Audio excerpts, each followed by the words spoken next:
So we move now to look at the practical work of foot massage. The aim is to really relax the whole foot so that we start to relax the whole leg into the hip and into the lower back. Now, traditional massage for feet, unless it's a reflexology treatment, tends to be a quick stroke over at the back, maybe a bit of kneading down the side and maybe some pressure into the arch. What we're looking at is a really detailed treatment that works the toes individually, that works into the sole, that works the side, that works the back, and that works the ankle. And so we're going to look at each of these in turn. We're going to start with the toe work. It's really important to do this very detailed work. And no, we're not working on muscle, but we are working on connective tissue.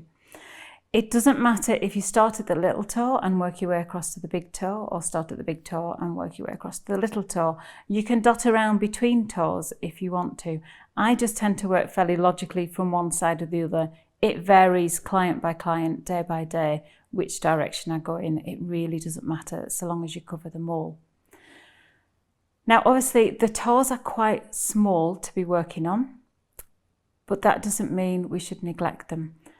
Be careful as you're working not to put any pressure on the joint and not to put any pressure on the nail bed. And what I'm aiming to do is to work all the way down each toe. Now you see on the pinky toe, it's quite difficult to actually grip because there's not a lot of size there. There's not a lot of volume to the toe, but that still doesn't mean we should neglect it. We still need to do the detailed work. What I'm doing here is I'm pressing and releasing, or I'm rolling around, and I'm working on very specific areas. You'll see I'm not working on the very top and the very bottom, and I'm not working on the very sides of the toe. I'm coming in so that I'm working at an angle. And I'm working all the way down. I'm starting at the very tip of the toe, and I'm just coming fingertip by fingertip down, skipping over the joint, working right down. Do the same thing on this side. Just pressing, moving the tissue around, skipping over the joint, moving down. I need to do the same thing underneath the toe. So I'm coming down kind of parallel to the bottom of the nail bed. I'm following the line of the nail, but being careful to avoid the nail. And I'm going to do the same on the other side of the toe, following down the other edge of the nail. And working down, I'm just making small circles and I'm pressing as I'm going. And the idea is just to release anything that's held in that connective tissue and get that toe moving as it should be. It should be nice and free and flexible. I'm then going to move on to the next toe.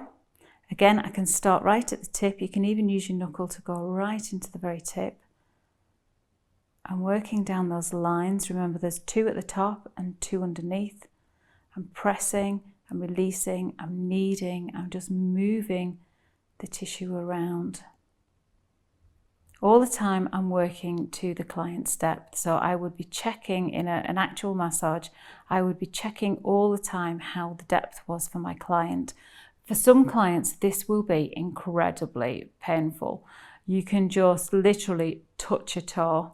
And if you're saying, a 1 is, yes, I can feel you there, and 10 is really deep pressure, they might be shouting 10, 10, and all you've done is really hold the toe. All that does is show you that there's a lot of tension in that toe. So don't be scared of working it, still work it, but just pull your pressure right back. And you'll find that what might start as very gentle circles to begin with, and the client's saying that's really painful, is that as you work, it releases, the tension releases. As you release tension out of an area, so too the pain goes. So you'll find you can increase your depth as you go.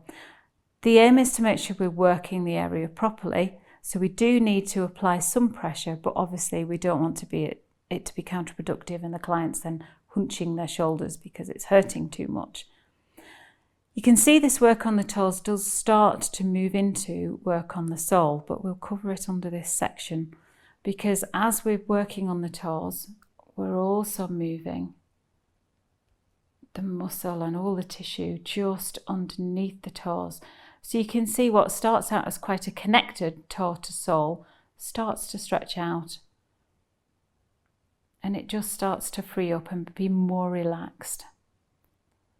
I'm going to do the same thing on all of the toes, always working all 4 bands. You can see I'm there underneath. Just kneading the toes. You can either do a straight press and release technique, or you can make little circles around the toe. Same on this toe, I'm just working all the way up.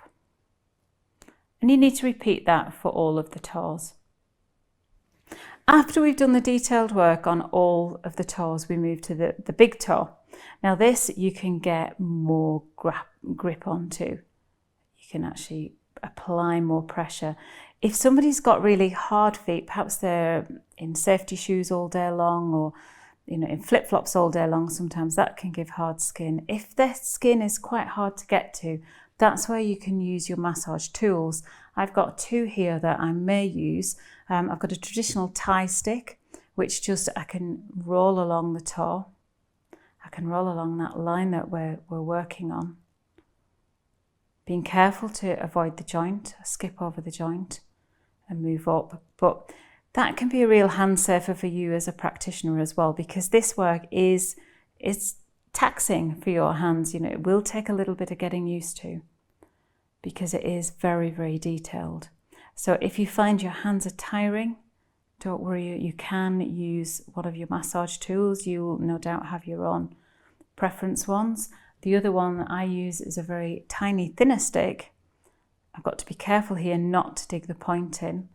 And you've got to be careful with your depth, because once you start using tools, the depth does increase for the client, even though it's a little bit easier for you as the practitioner. Now, I'm only going to use these sticks on the bottom of the feet. I'm not going to use them on the top of the feet, because you can see there's much less flesh on the top. The padding on the foot really is all on the bottom, because it's acting as a shock absorber. So I don't want to put too much pressure onto the top of the toes. So I'd only ever use my fingers to work the top of the toes. But you can see you can get in quite deep and very effectively using the stick on the top. Just be careful, always gauge your client's depth so that you're working to a depth that they are comfortable with.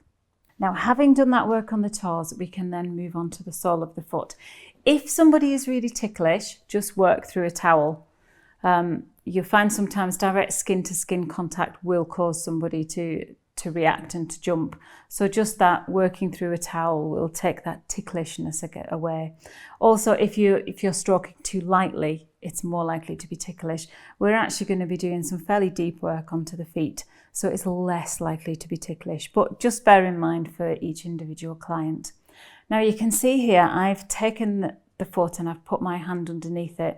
That's so that I can support the foot and I can also gauge depth, because I'm going to put more pressure on here.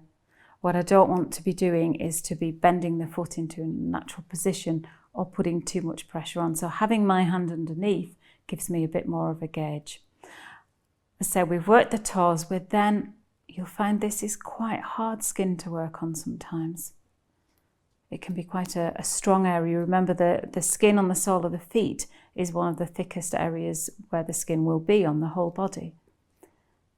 So you really want to be in and kneading this area. Now, usually your client will report how nice this feels, because this is an area that's under pressure when you walk. If you think every time you walk, there's a strike down onto the sole of the foot.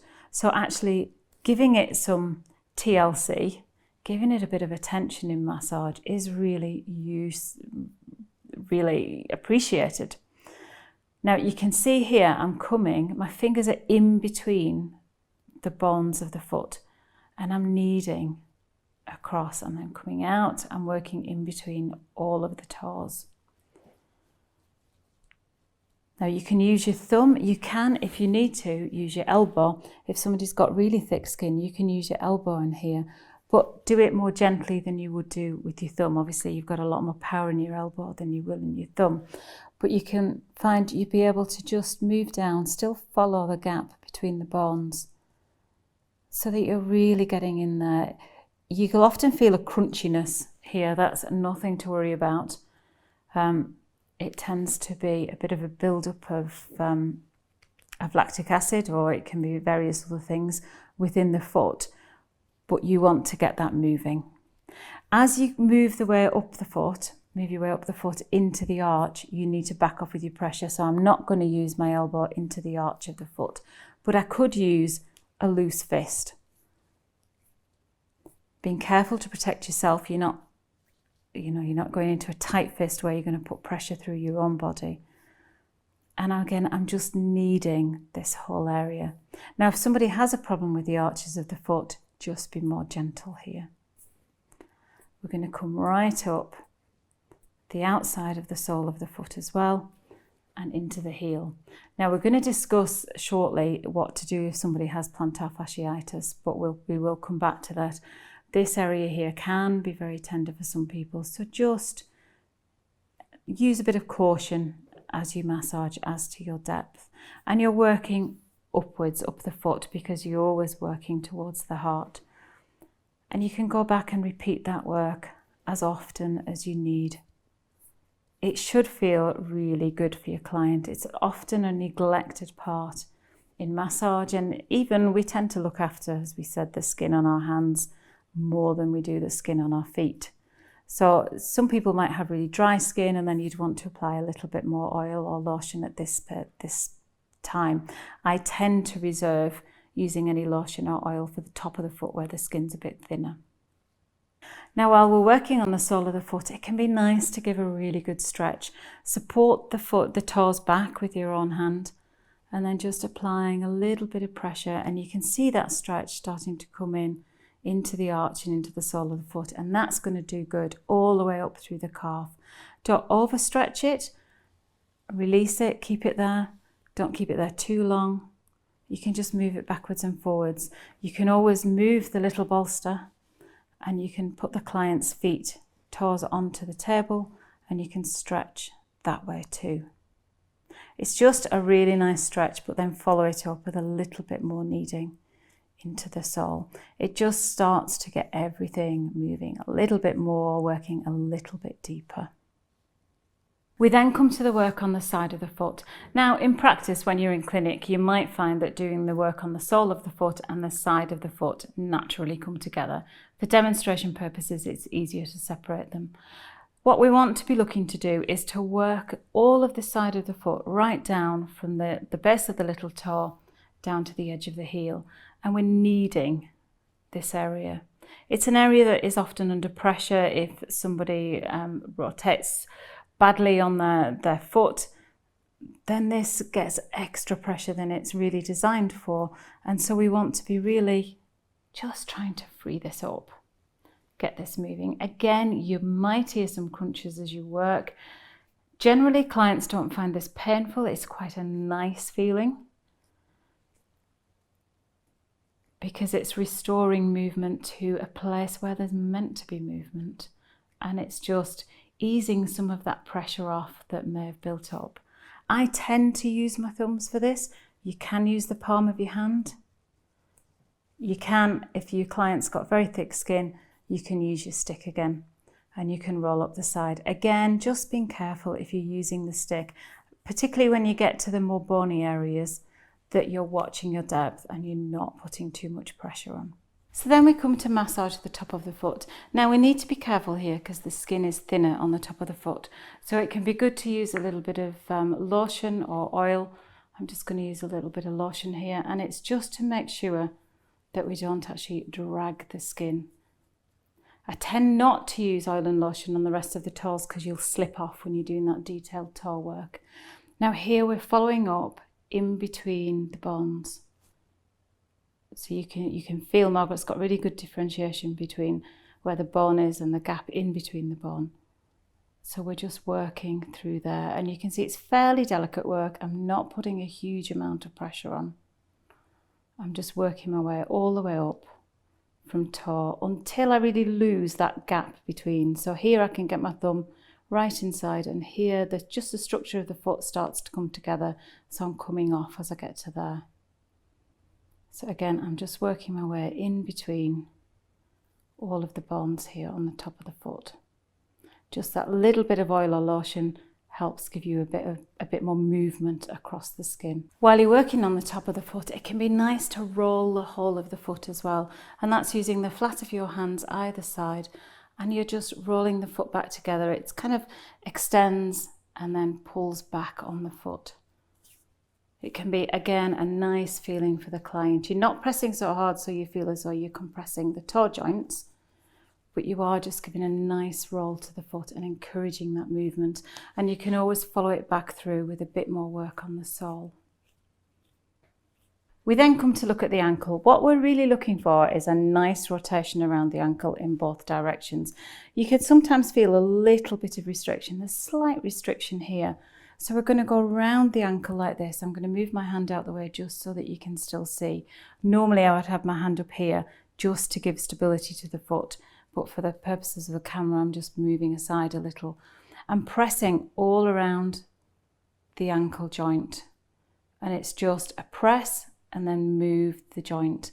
And by doing this, you get much more play in the ankle than you will do just by pressing. Your results are much better if you incorporate the pressing, the holding, and then move the actual joint just through its normal range of movement.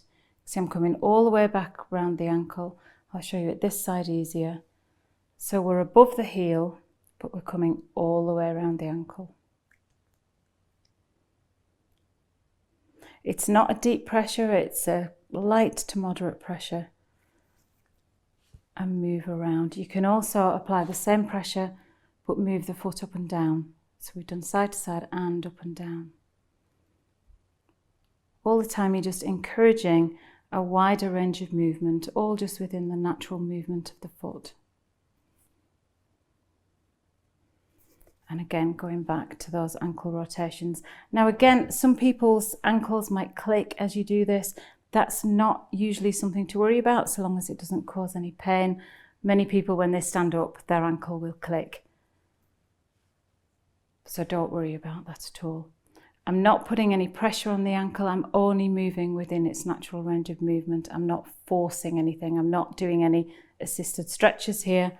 I am literally just moving the ankle around and applying pressure all around the ankle joint as I do it.